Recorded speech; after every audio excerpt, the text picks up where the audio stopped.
గగన్ నిజంగానే నక్షత్ర బర్త్‌డే పార్టీలో నించొని ఉంటాడు. అప్పుడే అపూర్వ, గోరింటాకు పిన్ని ఇద్దరు గగన్ దగ్గరికి వస్తారు. గగన్ ఎటువైపు చూసుకుంటూ ఉంటే అపూర్వ నేరుగా గగన్ దగ్గరికి వచ్చి "రేయ్! నీకు దండం పెడతాను. ఇక్కడి నుంచి వెళ్ళిపోరా" అని చెప్తూ ఉంటే గగన్ అపూర్వ వైపు చూస్తూ ఉంటాడు.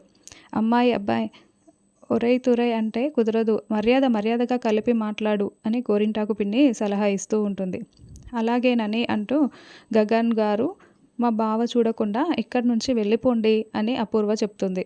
అప్పుడు గగన్ "నీకు ఈ రియాక్షన్ మ్యాచ్ అవ్వట్లేదు కానీ మీరు మీలాగే ఉండండి" అని గగన్ చెప్తాడు. అపూర్వ కోపాన్నంతా అణుచుకొని "మళ్ళీ బయటికి వెళ్ళండి" అని చెప్తూ ఉంటుంది.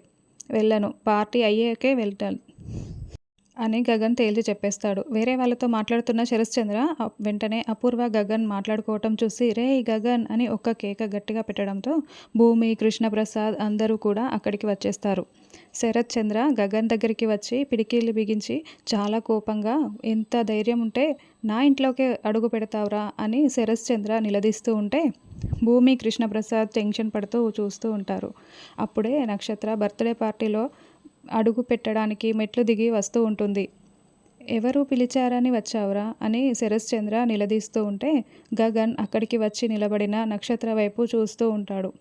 గగన్ అలా నక్షత్ర వైపు చూస్తూ ఉంటే శరశ్చంద్ర కూడా నక్షత్ర వైపు చూస్తూ ఉంటాడు.